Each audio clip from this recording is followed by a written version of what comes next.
بسم اللہ الرحمن الرحیم۔ جاوید اور فیصل افریدی، میں آپ دونوں کو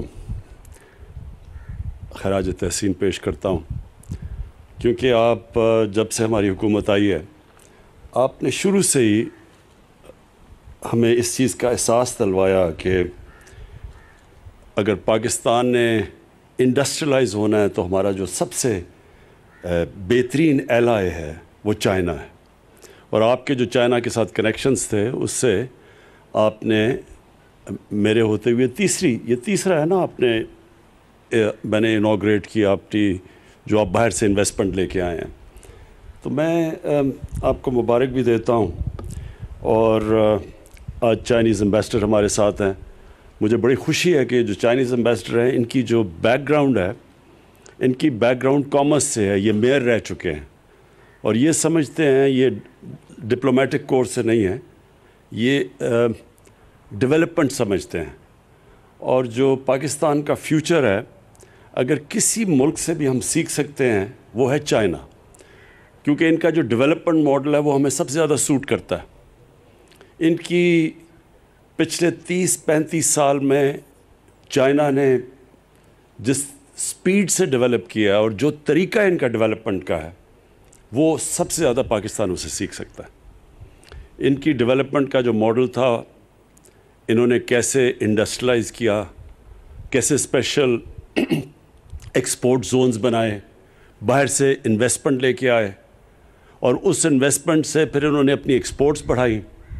انہوں نے انسینٹیوائز کیا ان کو، اس سے ان کی دولت بڑھی۔ جب ملک کی دولت بڑھی تو انہوں نے جو سب سے دنیا کی تاریخ میں سب سے بڑا کام کیا، لوگوں کو غربت سے نکالا۔ یہ جو چائنا نے 70 کروڑ لوگوں کو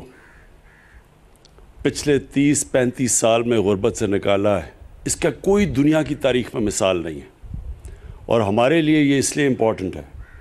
کہ جو ہماری گورنمنٹ ہے اس کا سارا فوکس ہی ہے کہ ہم نے پاکستان کو ایک فلاحی ریاست بنانا ہے، ہم نے اپنے لوگوں کو غربت سے نکالنا ہے، اور ہم نے ڈیولپ یہ نہیں کہ امیر امیر ہوتا جائے اور وہ پھر وہ جو ٹرکل ڈاؤن ایفیکٹ، یہ جو ایک پرانا ایک نیو لبرل تھیوری تھی ڈیولپمنٹ کی، ہم اس میں نہیں بلیو کرتے بلکہ ان کی تھیوری میں بلیو کرتے ہیں کہ جب آپ نیچے سے لوگوں کو اوپر اٹھاتے ہیں تو تب اصل میں ڈیولپمنٹ ہوتی ہے، اور انہوں نے ثابت کیا۔ اور دنیا کی میں سب سے تیزی سے آج اگر ایک کوئی ملک آگے بڑھ رہا ہے وہ چائنا ہے، تو ہمیں ان سے صرف یہی نہیں کہ ہم ان سے جو ہم چاہتے ہیں کہ ری لوکیشن ہو چائنیز انڈسٹری کی پاکستان میں، اسپیشل اکنامک زونز ہم نے بنائے ہیں، رشا کئی اور تین چار اور جو ہمارے زونز ہیں، ہماری پوری کوشش یہ ہے کہ ادھر چائنیز انڈسٹری کو ہم اٹریکٹ کریں، ان کو ری لوکیٹ کروائیں، اور ادھر سے پھر کوشش کریں کہ وہ پھر ایکسپورٹس بھی یہاں سے کریں پاکستان سے۔ ویتنام میں جو چائنیز انڈسٹری نے ری لوکیٹ کیا اور جو ایکسپورٹس، وہ بہت بڑا ایک ویتنام کی ایکسپورٹس کا حصہ بن چکا ہے۔ ہمارا جو سب سے بڑا مسئلہ یہ ہے کہ ہماری پچھلے 50 سال سے حکومتوں نے کوشش ہی نہیں کی ایکسپورٹس بڑھانے کی، لہٰذا جو ہمیں IMF کے پاس کیوں جانا پڑتا ہے؟ کیونکہ ہماری امپورٹس بڑھ جاتی ہیں، ہماری ایکسپورٹس کم ہوتی ہیں، جو خسارہ ہوتا ہے اس کی وجہ سے جو کرنٹ اکاؤنٹ ڈیفیسٹ ہوتا ہے اس کی وجہ سے ہمیں IMF کے پاس جانا پڑتا ہے اور مسلسل قرضے لینے پڑتے ہیں، پھر IMF کے پروگرام میں جانا پڑتا ہے، پھر اپنی اکانومی کو سکویز کرنا پڑتا ہے، جس کی وجہ سے لوگوں کے اوپر مشکلات آتی ہیں۔ اور یہ جو ہم چاہتے ہیں کہ اب، اور انشاءاللہ چائنیز کے ساتھ ہم بیٹھ کے پوری پروگرام کریں گے کیسے ہم اپنی ایکسپورٹ بڑھا سکتے ہیں شروع میں، اور اب اللہ کا شکر ہے پاکستان میں بڑا پوٹینشیل ہے، ہم جن چیزوں پہ کام کر رہے ہیں اب انشاءاللہ ایک ٹائم لیگ کے بعد ہماری ایکسپورٹس بڑھیں گی، لیکن شارٹ ٹرم میں ہم چائنیز سے پوری ہیلپ لیں گے۔ تو ایک تو انڈسٹری کے اندر، دوسری ایگریکلچر، پاکستان ایک ایگریکلچر ملک ہے، اور یہاں جو ہماری پروڈکٹیوٹی ایگریکلچر کی وہ بدقسمتی سے بہت ہی نیچے ہے، اس کے اوپر کبھی کسی نے توجہ نہیں دی۔ تو چائنیز کے ساتھ ہم مل کے ابھی سے پروگرام بنا رہے ہیں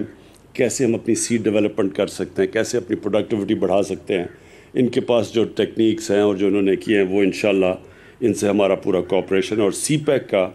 جو اگلا جو اس کا اگلا حصہ آ رہا ہے اس کے اندر ایگریکلچر بھی شامل ہے. میں آپ کو جے ڈبلیو اور یہ جو ایم جی کا آپ نے آج یہ کیا ہے,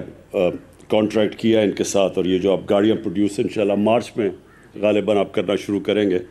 تو یہ اس لیے اچھا ہے پاکستان میں کہ اس کے جو ایفیکٹس جائیں گے ساری اکانومی کے اندر.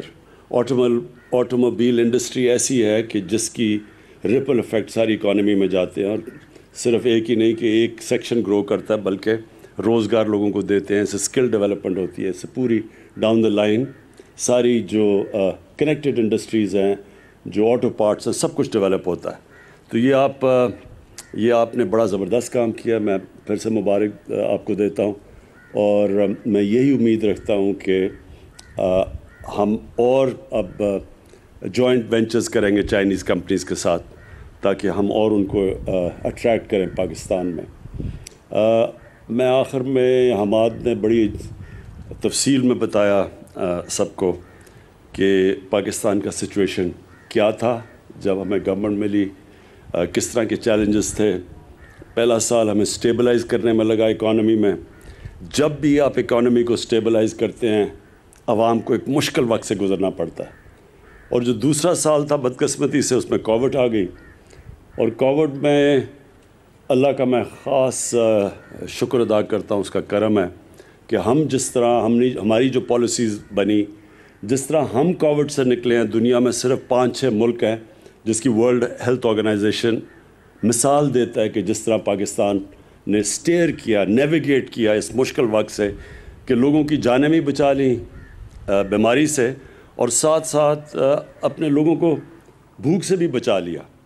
امریکہ جیسے ملک کے اندر لائنیں لگی ہوئی ہیں لوگوں کی کھانا لینے کے لیے. ہمارے سے بہت امیر ملک, ادھر جو ان ملکوں کے اندر غریب لوگوں کا حال ہے, اللہ کا شکر ہے کہ ہم نے اپنے لوگوں کو بچا لیا. ہمارا تو ویسے ہی 25% لوگ غربت کی لکیر سے نیچے تھے, تو ہمیں تو سب سے بڑا خوف یہ تھا کہ لاک ڈاؤن کی وجہ سے بیچارہ نچلا طبقہ پس جائے گا بالکل. اس میں اپنے احساس پروگرام میں ڈاکٹر ثانیہ کو خاص طور پہ خراج تحسین پیش کرتا ہوں کہ ہم نے